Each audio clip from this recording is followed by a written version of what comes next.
Hello, I hope you're well. This time I am back with a video but not related to stock market, related to filing an income tax return.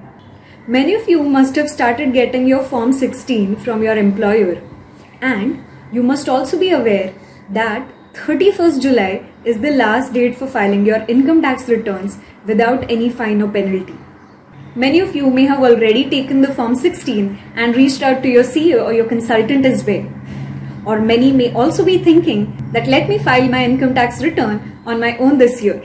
Considering that, this video focuses on the different documents that you should keep handy while filing the return so that you don't have to go back and forth and struggle to file your income tax return in time. So let's look at the documents one by one. The first and the most important document, if you are salaried, is Form 16. By now, many of you may have received the Form 16 from your employer. And in case if you have not received, you may soon get Form 16 from your employer. Now, what is this Form 16? Form 16 provides you details about what is your salary income. Not just that, in case if you are eligible for any allowances, any deductions, those also you will be able to view in Form 16. Plus, you may have multiple salary components. And then looking at Form 16, you will easily understand which is the component on which you are supposed to pay the tax. So, a very important document for all the salaried people.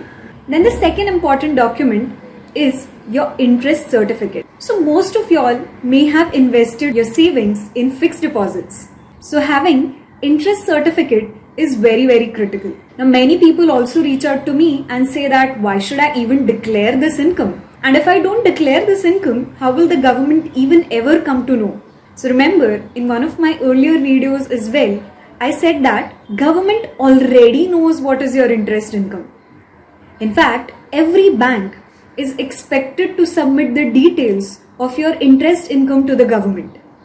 So even if you do not declare, the government already knows what your income is. So don't ever think of skipping it, because if you don't declare your interest income, chances are your case gets picked up by income tax department for scrutiny and you will end up paying more tax and penalties. So better to declare the interest income. Also, don't forget to declare the interest income on your savings account. Now, from where do you get this interest certificate?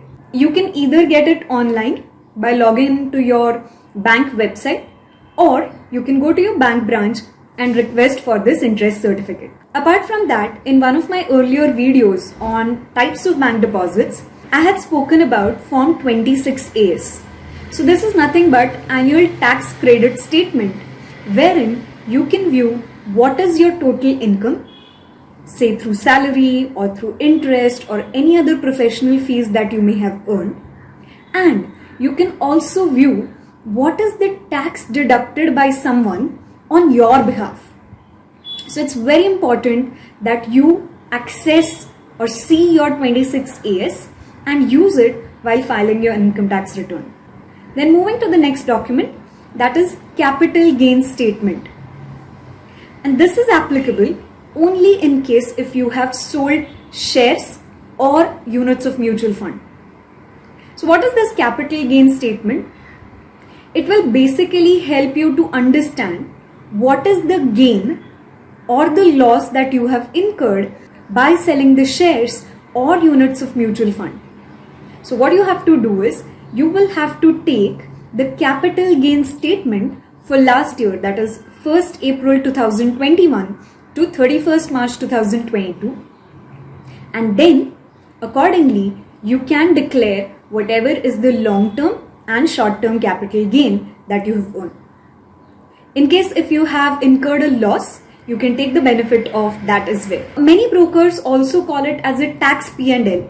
So even if you get a tax P&L, it's completely fine. Just remember that either get the tax P&L or the capital gain statement. Do not look at the simple P&L, because in that case there may be many adjustments that may be missing and you may end up paying more tax. So it's important that you look out for the right set of documents. If you don't get this document online, you can also reach out to your broker and he can help you with the required statement. Then moving ahead, many of you may also have housing loans. So if you've taken a housing loan and if you've paid interest, you can claim that as a deduction too. Apart from that, if you have made any investment in the options that you see on the screen, that is, let's say, life insurance policy, equity linked savings schemes, provident fund, national pension scheme, national savings certificate, post office deposits, tax saving FD, Sukanya Samriddhi account, then you can claim a benefit of that as well.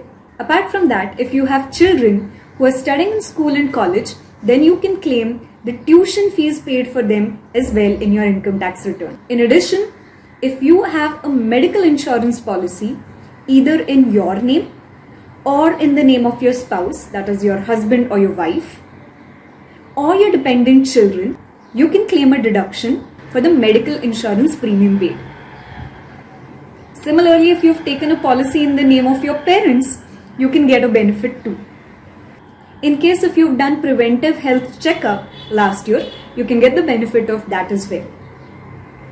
However, remember, it is important that you have the receipt of the document of the preventive health checkup done so that you do not face any issues if your case gets picked up for scrutiny. In addition, if you've made any donations in the last year, that is again 1st April 2021 to 31st March 2022 to any NGO or something like a PM CARES fund or Chief Minister Relief Fund, then you can get a benefit of that as well. However, again, in this case as well, you will require the receipt of the donation made, because while filing the income tax return, you will have to fill in certain details about the donation.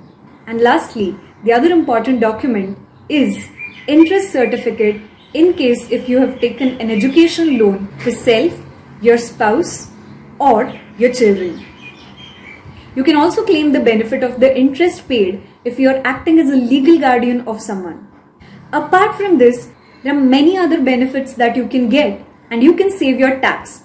However, which benefits are applicable for you will have to be determined on a case-to-case basis. The documents that I listed right now, these are the most commonly seen documents while you file an income tax return. I hope this video was useful to you, and I'll come out with another video on how to file a simple income tax return. So if you like the content, do like the video, share it with your friends, and do not forget to subscribe to the channel and hit the bell icon to get notifications. So that was it. See you soon.